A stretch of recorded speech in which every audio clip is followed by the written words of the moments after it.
Ladies and gentlemen, welcome to the Rum Regret podcast. I am Andy Drake. Johanna Myers. Nate Tussey, and we drink and we know things. Today is Monday, October 25th, and this is a Rum Regret extra shot. We are going to be reviewing Dune, and we got Nate to watch another scary series, Midnight Mass. We're going to be doing a review for that afterwards. So, obviously, we just released another episode that just dropped today.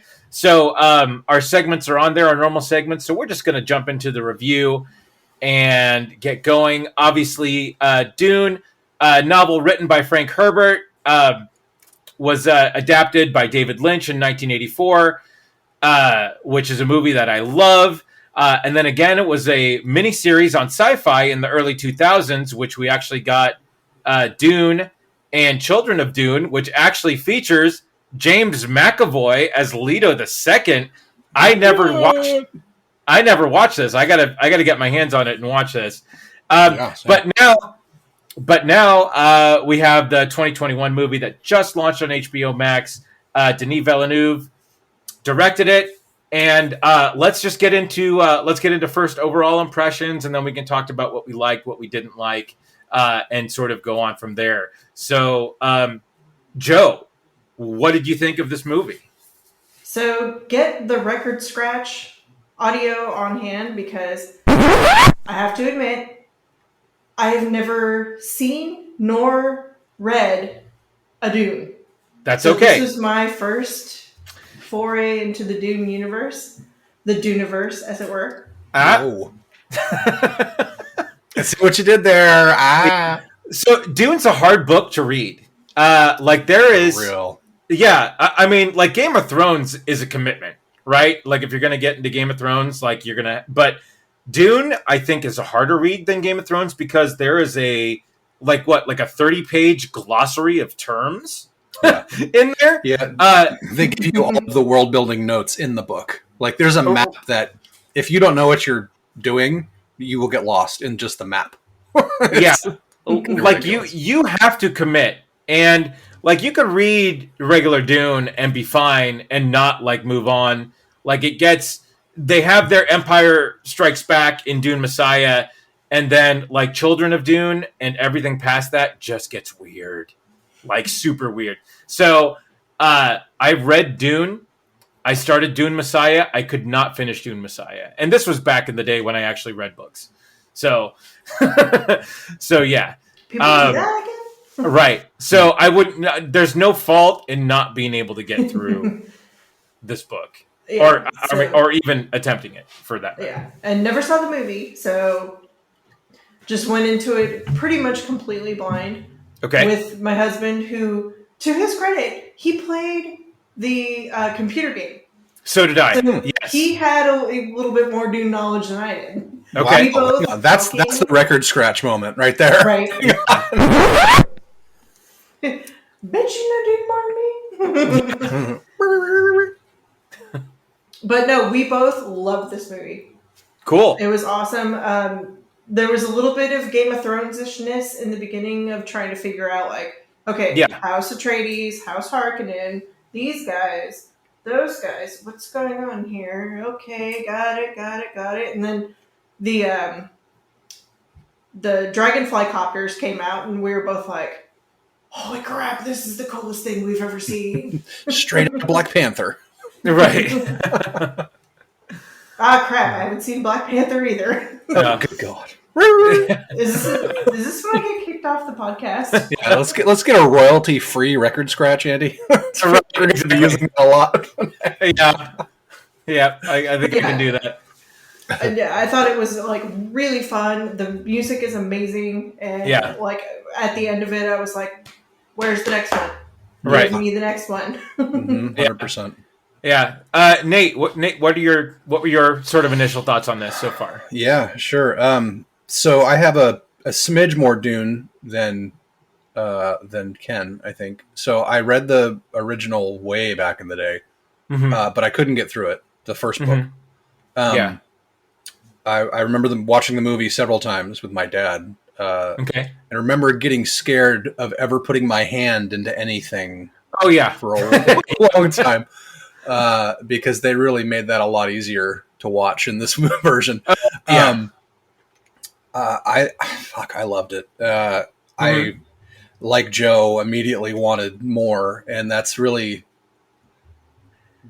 besides some of the parts that were filmed intentionally dark that were kind of hard to see and made you kind of like lean into it.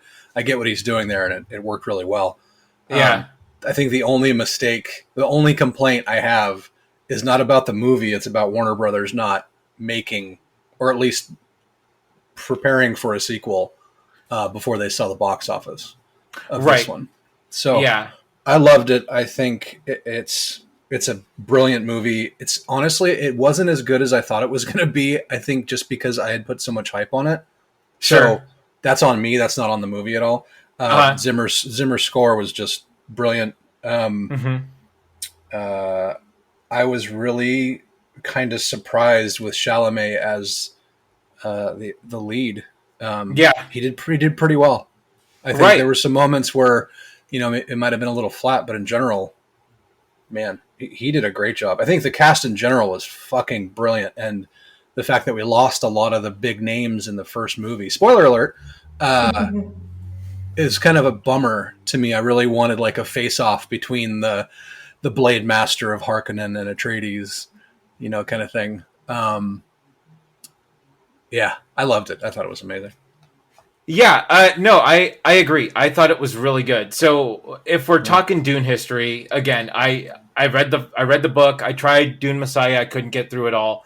I played the original strategy game with the really crappy graphics on my roommate's computer in college, and then I also played the 2000 strategy game update when they actually got actors from the 1984 movie to reprise their roles in there for the little cutscenes. And got the better graphics and everything. And I spent a lot of time. So I delve deep into like Dune lore and was really big into it. So I'm going to hazard a guess. I'm going to say Ken played the older one. Okay. We were together in 2002 and I do not remember him playing Dune. Okay. So, all right. Yeah, I think he's with you on the old school. Cool. Like through the movie, he was like, I kind of remember this. And then, like, once the harvesters and the worms came out, he was like, yes, I remember this. Yeah, totally. So yeah, that was obviously a big part of the game because you had to harvest the spice in order to get the resources, in order to make stuff, in order to get everything. But in terms of the movie, again, I'm with you guys. I thought this was really well done. I have never been so excited during opening credits and so pissed off during opening credits when I see Dune and then I see part 1.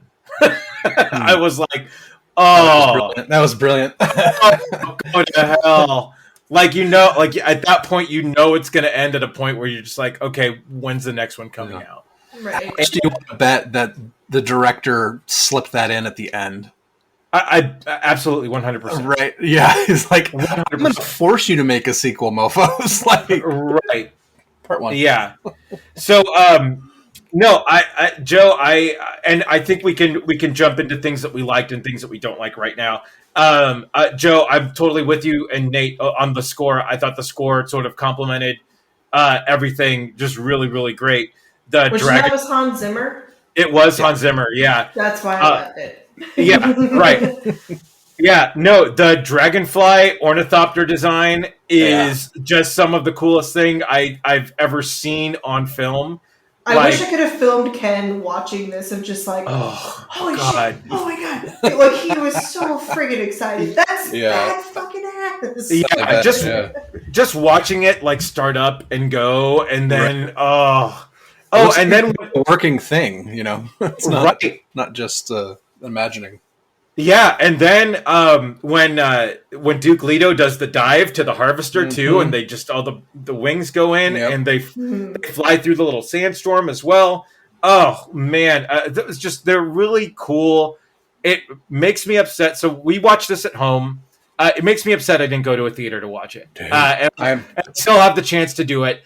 There's not an IMAX screen in Salem. So like if I want to see it in IMAX, I'm gonna have to travel for it. So who knows? Maybe I will, maybe I won't. I don't know. But yeah, we watched it at home too. Yeah. I really like Rebecca Ferguson as Lady Jessica. I've she killed it. been a huge fan of her since Doctor Sleep. I thought she was really great. Wait, is she Rose the Hat? Yeah. Son of a bitch, that's why I like her.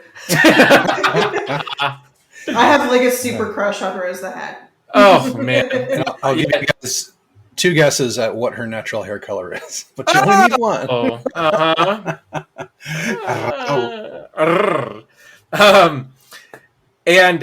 But no, I think that the cast nailed it, and one of the good things about Dune and the world that sort of Herbert built was this is the year 10,000.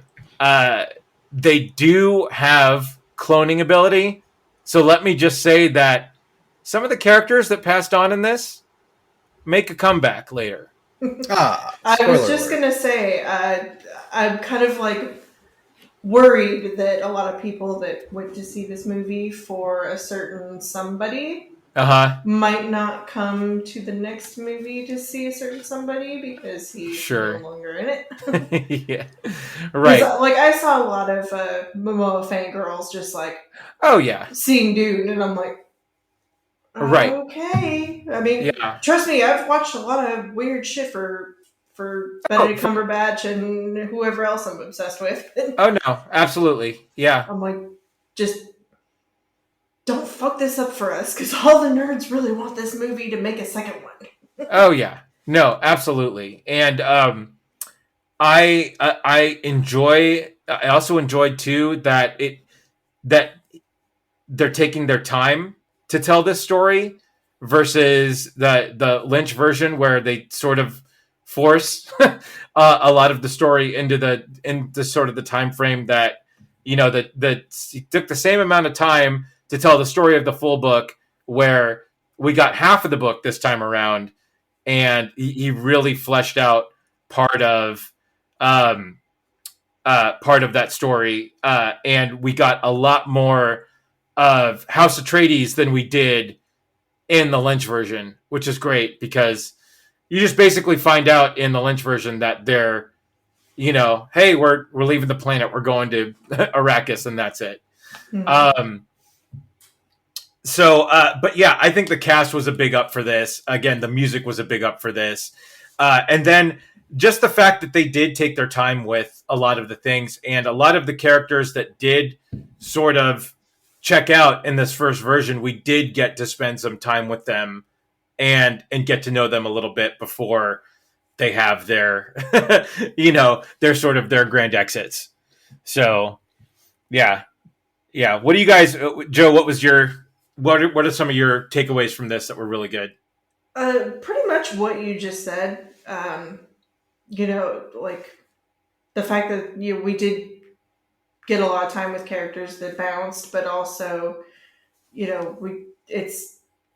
I'm just like so excited for the next one. Yeah.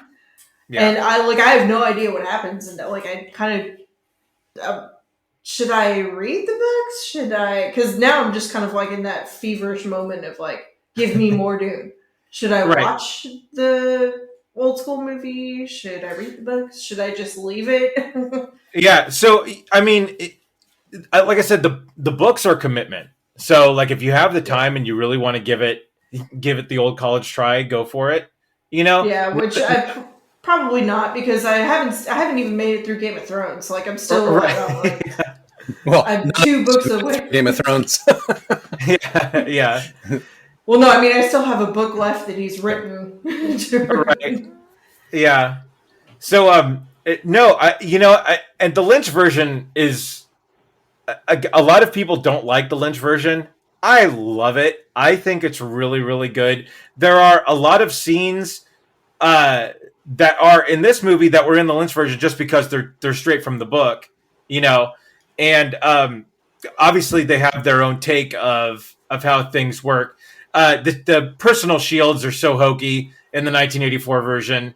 However, you do get pre-Picard Patrick Stewart as Gurney Halleck in the 1984 version, in that version. And it's funny too because I read also that Lynch wanted a different Patrick Stewart for the role, but their gut lines crossed, and then Sir Patrick Stewart shows up and is like, "Okay, well, you're here. Let's just do this." And so just funny. Anyway, but yeah. So now I'm kind of wanting to watch it because of that, and right. So like I talked to my mom because she's where pretty much all of my sci-fi comes from growing up, and I was like, I missed the boat on Dune. And she'd read the books and she watched the movie, and like she didn't like the movie, so I think that's where the split happened. And like, we didn't get into our reading enough for her to read the books to me or have me read them. Yeah, and the movie she didn't like, so it was like, movie's out of here. Well, it was one of those movies where it's one of those stories too where the technology was not quite there. And that was my next point of like, how did they ever make this movie in the 80s? Yeah, it's think Flash Gordon. Yeah, oh, no, yeah, absolutely. Flash Gordon is one where that's the reason I never put my hand in anything. Right. Yeah. Another good reason. Yeah. Right. Yeah. Yeah, and then and Lynch was a young director too in 1984, and he basically succumbed to all studio pressure. He said that he should have never directed it, it's another funny thing too, because Denis Villeneuve directed Blade Runner 2049 right before he did this.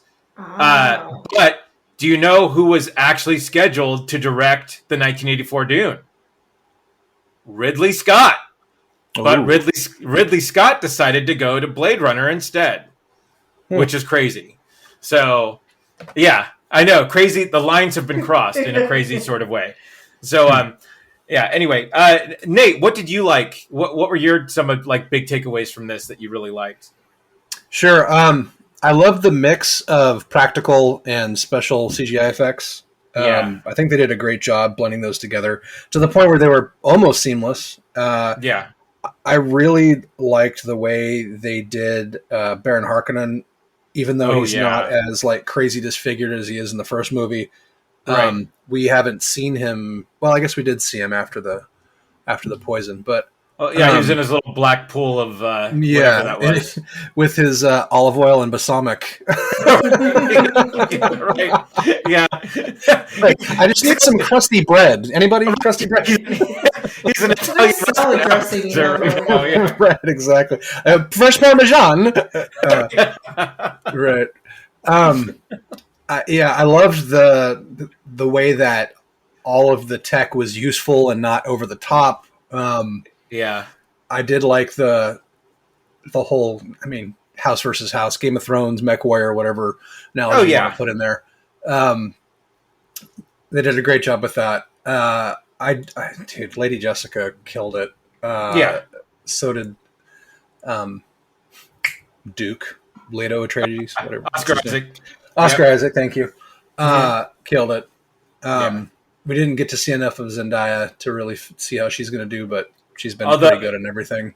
Yeah, her story fleshes out more in the second half of this. Right. Obviously. Something was cool. I randomly saw a YouTube video the other day about where are all the computers in the future of Dune? And Dune is 20,000 years in the future. There's 10,000 years from now.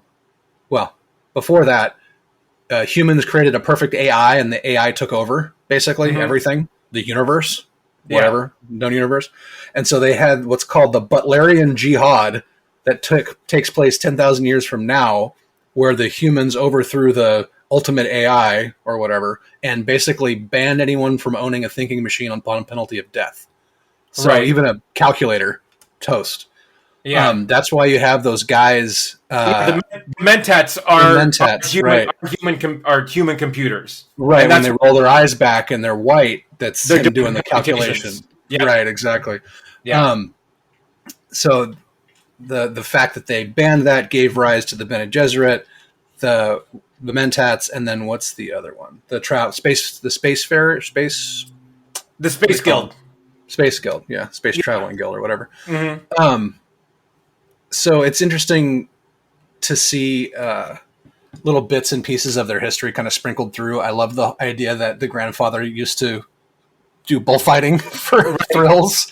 Yeah. I thought that was really cool. The imagery, the iconography and the imagery is really well done. The cinematography is amazing. There's some scenes that I think are too dark, but I understand why they are, because they want you to kind of lean into it and not really see everything. But what else? The military was kind of fleshed out pretty well. I liked how it was, big military versus big military. But Atreides is supposed to be bigger, but then the Emperor decides to side with the Harkonnens and gives them all of his shock troopers, and those guys are gnarly. Like the Shadowcar. And we get to see they're basically the Unsullied of the Dune universe, and I loved that we got to go to their planet and that the throat music and the and seeing all the guys upside down getting bloodletted. Like, good God. That was insane. What else? The weapons were cool. I thought they could have done a little more with those. I love the animation on the shields. I thought that was really cool. Sandworms were fucking boss. They looked good, and they were scary as fuck. And I think the one wanted to talk to him.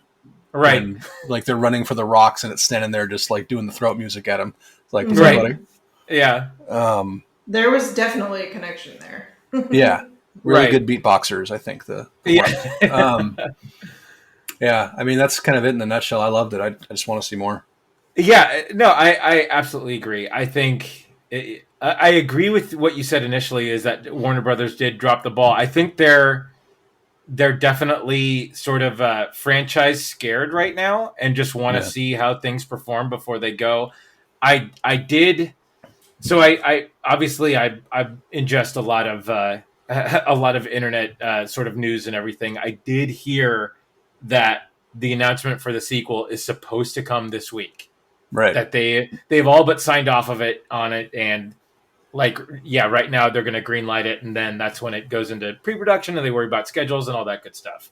So hopefully that, I really want to see part 2. I would love, even if we got 2 more movies to cover sort of the events of Messiah and Children of Dune, that would just be incredible. And watching interviews with Denis Villeneuve, he is in that sort of that Peter Jackson vein where he read the books and he loves the books, and this was his sort of passion project. He wants to make this happen. Yeah, and just like Zack Snyder did with Justice League, like this, he really wanted to make something that, not necessarily spoke to the masses, but also was a Dune that he could get behind and he could enjoy and he could love. And that's the thing that I'm really excited about. Like, if we could get him on board for 2, maybe 3 more movies, I just think that would be incredible, ideal, just amazing. I would love that to happen. Yeah, which is somebody who is new to this whole universe. Just seeing this movie for the first time, both my husband and I were like, "This is great." We're like, "Fuck yeah, let's get another one." Right? Yeah, it's some of the best world building that I've ever seen. I mean, up there with Alien and Terminator and Matrix. Oh yeah. And as far as world building in a first movie. Yeah, I absolutely agree. I kind of wish I didn't know anything about Dune. Honestly, I wish I'd gone into it like you, Joe, because I think we probably, Andy, you and I both probably would have been a little more. I mean, I'm super enthused about it. Don't get me wrong, but I think that the not having any expectation, not having anything to compare it to, God, I know, right? Yeah, I absolutely agree. Which I'm guessing you guys are kind of critiquing it based on whatever and like my whole thing was like, I'm a sci-fi nerd, so obviously I'm all in and I love this. Yeah. I mean, people that just go and see it because of like, oh, it's Dune. Everybody's talking about Dune. Let's go watch Dune. Yeah. I kind of feel like that's where it's going to hurt because unless you're a sci-fi nerd and you're okay, or like a fantasy nerd and you're okay with not knowing everything and having to do the kind of Game of Thrones world building of like, okay, this goes here, all that kind of stuff, you might be turned off on it. Because it kind of feels like it assumes you kind of know a little bit of a backstory. That's how it felt to me.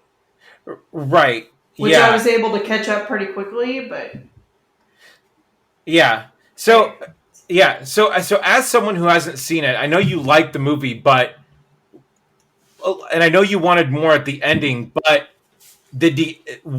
how did you feel at the end of the movie? Like, do you feel like it was less of an incomplete story, or did seeing part one just automatically say, okay, this is where they are now. This is just where it's going. It's Frodo and Sam walking, walking past, and that's what it is. I'm sorry. Wait, what are you asking? No, I'm just saying, did the ending let you down, or was it like hopeful? Like, I can't wait to see what's next. It made me like, give me more Dune. Yeah. Okay. Yeah. What about you, Nate? How did you feel about how it ended? It was definitely like the first taste free. I mean, yeah, it's not really, but I'm going to give you a taste and you're going to be hooked and you're going to want some more. Yeah, I could see how somebody who's not all in on the sci-fi of it could feel a little cheated, maybe. Like all this setup and no payoff. Like I have blue balls over here. Right. But, I was all about it. I mean, let's go full tantric on this thing. Let's, I'm ready. I'm ready to wait. Yeah. We can bust in the next one. Yeah. All right. So I think it's consensus. We all really, really love this movie and can't wait for more. Hopefully, they give the keys to Denis Villeneuve and just say, "Man, make your trilogy," and go to town.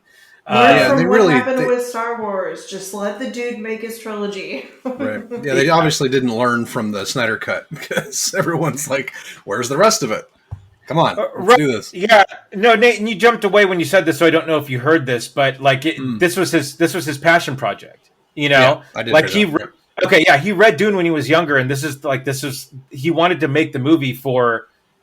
Like he wanted to make a movie he would be proud of as a fan going to see it, Yeah, and I think he crushed it. Yeah, no, 100%. And again, like this is Zack Snyder getting his cut. This is Favreau and Filoni making The Mandalorian and bringing us back to Star Wars. This is Peter Jackson making Lord of the Rings. These are properties that they want to do right by, and I think having Denis Villeneuve take this and make it was just a home run for Warner Brothers. And just fund him, give him what he wants. Make it so. Right, exactly. Yeah, seriously, lock him in a room for a few years, make him right, and go, just go. Because after this, I'm on board. I want to read the books. Like I'm full in on this universe. Yeah, I did buy a new copy with the intent of reading it before the movie, but I didn't. I chose not to get to it. It's not that I didn't have the time. I chose to do other things. But and we got Mike is a big Dune fan. My brother-in-law, he's and we got him really nice hard copy Dune books for one of his birthdays. So we should have had him as a guest if he'd seen it. He's dealing with some family stuff right now, so we shit. He would have been the perfect guy to have on here. So we'll give him my best next time you talk to him. Of course. Sure. All right, so let's move into review number 2, the Netflix series, the Mike Flanagan series, Midnight Mass. Joe and I have discussed this just a little bit on the podcast before when we talked in our segments, but now we finally got Nate to watch it. I almost consumed the entire thing in one evening.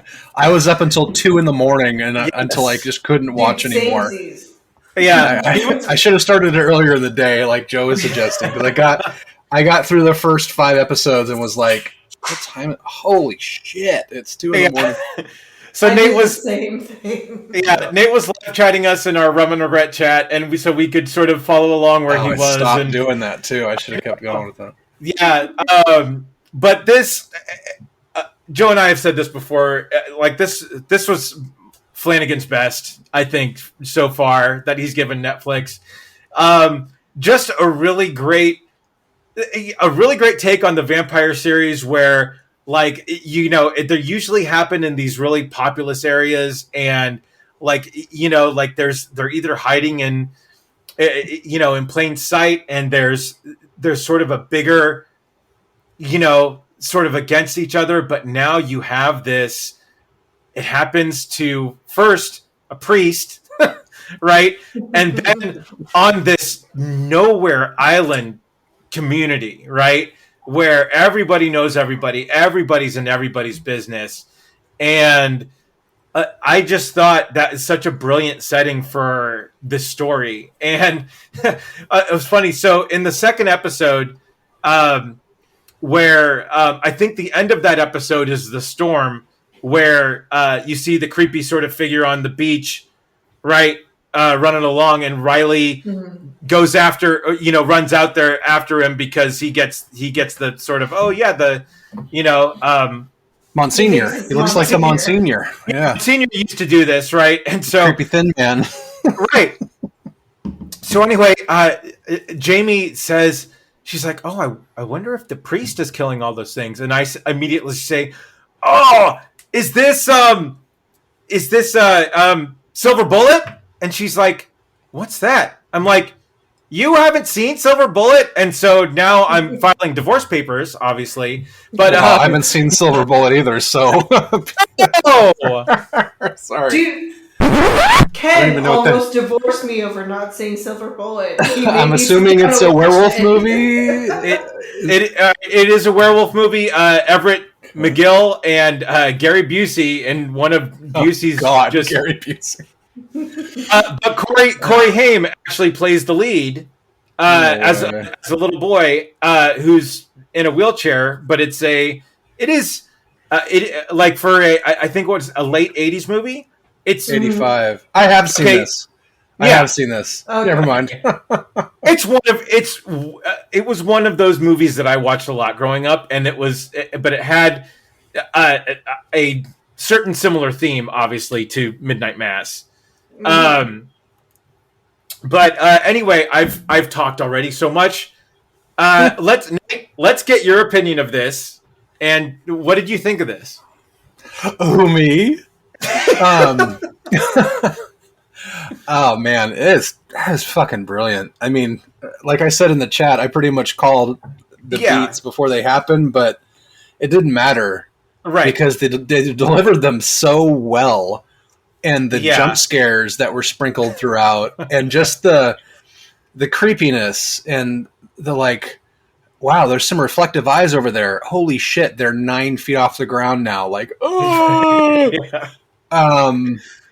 There's the moment that every good horror thing should have, where it's like, what are you doing? Why would you go back in there? What the fuck? Like, okay, I'm glad he died. Bitch, get out the room, right? Yeah. Okay, so dark island fishing town with a bunch of dead houses. You walk by, and there's no wind, and a door creaks open. Right. I'm running. I'm not going to invest. And that's before the creepy echo call and response bullshit. Like, are you kidding me right now? Get the fuck out. Yeah. No, he deserved to be Lunchables at that point. That's fine.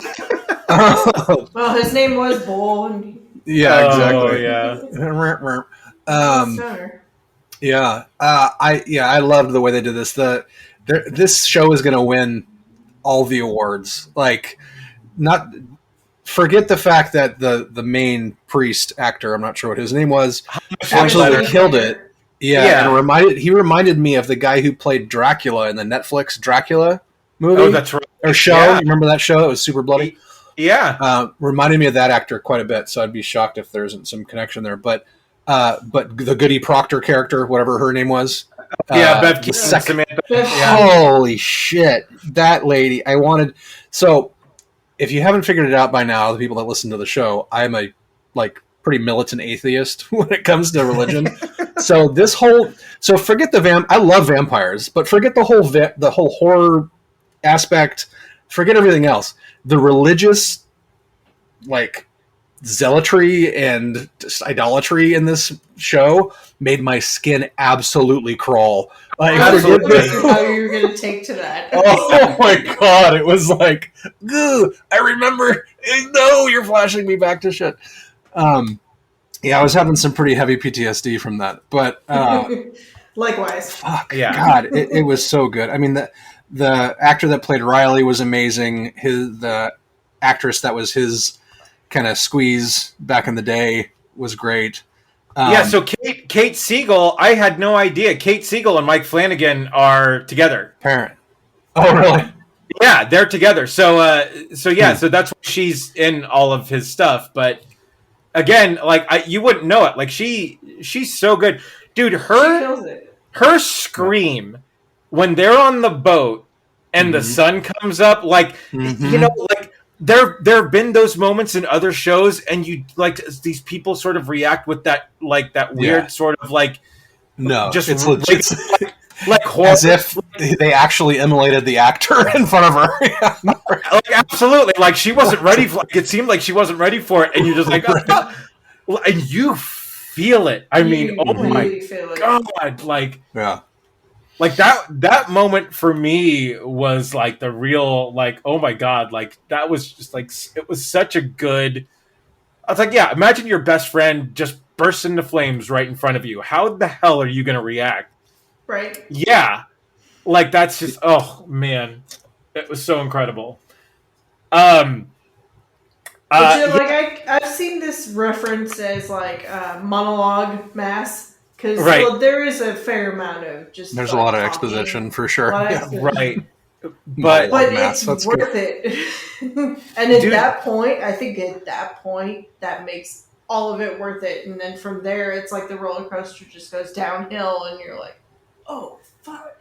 Yeah, dude, when Riley has just been turned and he's in the workshop for vampires right before it turns dark, that whole episode alone was I mean, you have successfully connected vampirism with modern religion, and you've sort of you've accepted it, and you're making these weird sort of parallels, and it was just so. I just thought that was such a brilliant take on this. He justified everything he was doing through passages in the Bible, and it was just oh my god, it was so fantastic. I just thought that was such a great episode to watch, because it's and then you have full on familiar Bev Keane and the other dude, I forget what his name was. They're totally cool with it. They already had to mop up on aisle 9, Sturge. Right. Sturge. Yes. Yeah. And they were just they were all in. I mean, obviously, Bev was going to be in because she thinks, Monsignor walks on water. Right. But, dude. The best, though, is when, at the end of it, where she's oh, I'm totally fucked, and starts digging in the sand. Yeah. I love that part. That was my first. So when all the buildings were gone, that was my first thought. Why aren't you mofos digging? You could easily dig something, or somebody's got to have an easy up laying around, or there's a tent in the forest somewhere. Yeah, something. You all live in an island in the middle of nowhere where there's storms and shit. You should know how to build an adequate shelter. What would have been cool is if they went to. Oh, sorry. What would have been cool is when they went to go turn over that canoe at the end, that there was somebody underneath there, no! I was waiting for that to happen, there was a hiding place. Yeah. One of my absolute favorite scenes was the night the night where everybody's going to midnight mass, and they're going to do that big sort of reveal with everything when the demon comes in the robes. Yeah. Oh yeah. Man, like imagine just walking into church and seeing that. Yeah. Like, well, especially at the point where the sheriff is trying to pull him and his son out. Like, oh fuck, we are out of here. Like, that actor too. Holy shit, the guy that played the sheriff. Fuck, he was good. Yeah, and that whole speech about what happened after 9/11 and everything. Oh my god! Like when I was in San Diego when that happened, and two of my roommates were from Pakistan, or their families were from Pakistan, and that shit happened to them. Like they got hazed brutally just because. And yeah, dude, that guy killed it. Yeah, no, absolutely. But his son too. His son did a really good job. Yeah, I did enjoy that part of it as anti-religious as we are, as most of us are on this podcast. Again, the young people sort of trying to figure out what their beliefs are in this. I thought that was really good. That was a really good, they did sort of focus on it quite a bit, obviously, because it was a big part of who they end up being in the end and everything. But yeah, and I really love the slow burn of, and initially too, you see everybody in old people makeup in the first episode. I noticed that. Like, what's going on with that? Oh, right. You're just like, okay, so we're probably going to see either flashbacks of them as young people, or something's going to happen. And I love the, especially with the doctor's mom, her getting her transformation. Slowly like better and better, and like she ended up upstairs in her room, again, and that slow transition, and then the reveal, obviously the big reveal of the girl getting up out of her wheelchair, in church, I thought was pretty amazing. But yeah, the slower reveal of all the older people slowly getting better, I thought was great. And yeah, and then finally the one scene, and Nate, you put this in it's like, he's spiking the blood. Yeah, that was early too when I called that. Yeah. So I just again, really well written. Great cast, and just, I mean, man, such a great story. I gotta say, I'm bummed though about Joe Colley and his dog. 100%. 100%. As soon as I saw the hot dog drop and you could see the floral print next to it, I was like, oh, that bitch fucking killed his dog. Yeah. Oh my god. Like, I was literally hand over my mouth, like, oh no, don't kill the dog, dude. Right. Oh. Yeah. Yeah. So So I know we talked Dune in this also, but this picture has got to be in the treatment. Absolutely. This is the angel spreading his wings at the front of the church. Oh God, my God. Such a great. I mean, that's such a great scene alone, having that in there. Oh man, I want to know how he got all that garb on the angel. I know. Yeah, the conversation that, like, what's the conversation that you have? I'm going to put this robe on you, and then you're going to walk down this aisle and you're going to do this and that, and he's just like, that thing is way smarter than I think we give it credit for. Like it shushed the guy when he was going to fill up the sacrament or whatever. That scene, holy shit. When Riley comes back to the rec center and then the priest is on his knees and he looks like, oh. Yeah. And then Riley freaks out and then the thing covers like 50 feet in a blink. And you're like, oh, God damn it. I didn't want him to get, and his girl too. Yeah. Like, this is not a happy ending situation. He was getting his wings clipped by Aaron. Oh, that was amazing. And she's like bringing him back to feed on her more, like as she's doing it. Oh, it was so good. They didn't show what happened to that thing, right? Like it was struggling across the water, but that was it. I think it's just he died or it's assumed. Or they may continue the story. Who knows with the different, if it got to a point where it could cover itself. Who knows? Well, maybe. I feel like it's assumed because at the very end, she said, "I can't feel my legs." So that means the blood is gone, and that's the typical vampire trope is that when the alpha dies, then you're good. But I would have liked to see him burn up like a moth or something. That's what I was kind of waiting for too. It was like when he flies across the whole island. I'm like waiting to see him dive bomb and just. Yeah, right. The kids say it's 30 miles. There's no way he's gonna make it. So right. I don't know. I do feel that maybe they did film it and they just didn't have time for it or whatnot. I do love. My question though is where is this place actually? Right. Where is this island? Right. Yeah. I want to say it's like off the coast of Nova Scotia or something. Right. Is it off the coast of New York? Maine or something? Yeah. Where the fuck is this island? Yeah. I did love the priest's sort of redemption, not necessarily redemption at the end, but his realization of totally screwing this up and then ripping the collar off and then bursting into flames on the little bridge with his family. His family, I thought that was a fitting sort of end for him. But I kind of don't.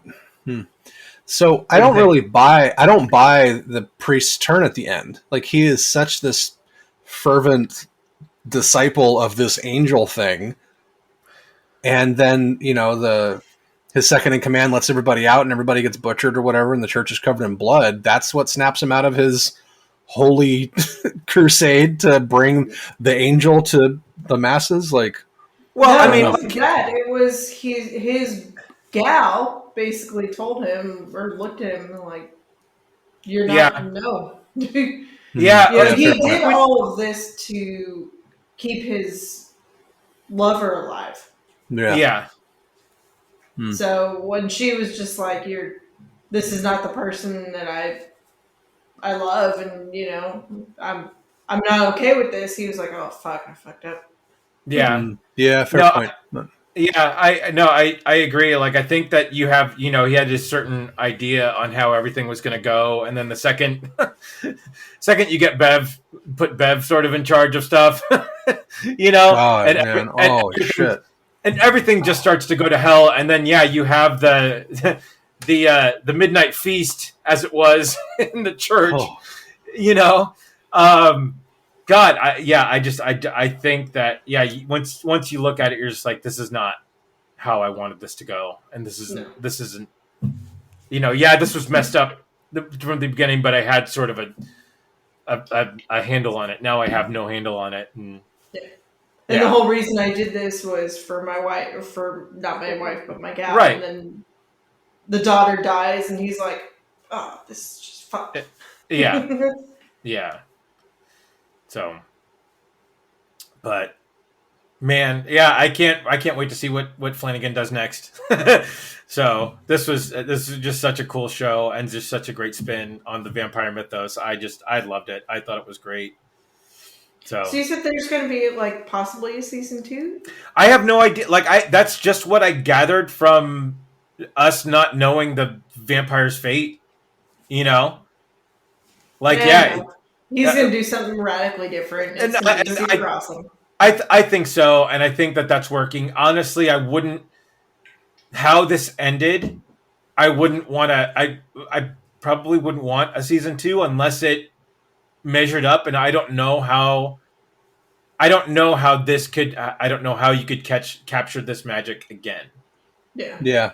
It was billed as a limited series too, so I think everyone's kind of expecting it to be done. Right. Yeah. At this point. Yeah. I don't see how they could continue it. No, Keep making these, dude. They're so good. Yeah, everybody's dead. Everybody's dead except for the 2 kids. Right. Yeah, and he's been giving us sort of this anthology series anyway, so just keep writing. Keep writing, Flanagan. We'll take whatever you give us. Keep making your stories. Right. Yeah. So all right. Any final thoughts, guys? No, I'm in Vampire City now though. I'm thinking about other vampire shit I want to watch. Right. Yeah. Oh God, what was the? Oh, so Jamie and I just watched Night Teeth on Netflix. Oh, I saw that. That looks fun. It was fun. Yeah. I mean, it's it's not changing the mythos or doing anything. Right. It is a fun watch. Like if you need a couple hours of mindless entertainment and fun stuff. Alfie Allen, Theon Greyjoy, is in it, and he plays sort of the main antagonist. He's very good as sort of the cheeky vamp. Megan Fox has a little cameo in it as well. Yeah, wow. Yeah, and we know what her hair color is. But Actually, yeah, it was. Never mind. She's batshit crazy if she's dating Machine Gun Kelly. I don't want to get anywhere near that. That's true. Yeah. But no, that was definitely a fun watch. And the two, one of the main actresses in there plays sort of the unhinged vampire pretty well. So Nice. yeah. If you need something to watch and you got a couple hours to kill, definitely give Night Teeth a try. So yeah, I saw that. I was flipping around today, and it's on my list. So cool. Yeah. Yeah. Joe, final thoughts? Watch Dune, watch Midnight Mass. Nice. Nate, final thoughts? Yeah, don't drink the Kool-Aid, especially from a priest. And if they say they've seen an angel, be very skeptical. All right, yeah, especially from the youthful representation of your old priest. Come on. Nobody together, in the people. town. Right, come on. Yeah. That picture's been up in the church for how long? Well, but the resolution wasn't all that great. So, it was pixelated. Yeah, it was a little bit. So, who knows? Anyway. Oh, man. All right. What did you guys think of Dune? What did you guys think of Midnight Mass? Let us know on the socials. You can find us on Facebook at the Rum Regret Podcast. You can also find us on Twitter at rum_regret. We're also now on Instagram at the Rum Regret Podcast, or I think it's just Rum Regret on Instagram. Joe, where can they find you? Joe Chickadee on the socials or joechickadee.com. Nate, where can they find you? Avid Gamer on all the socials, AV1D Gamer on the socials and all your favorite gaming platforms of choice. Nice. I am Crazy Drake on Facebook, Andrew Drake on Twitter, and until the next time, we have spoken. Atreides!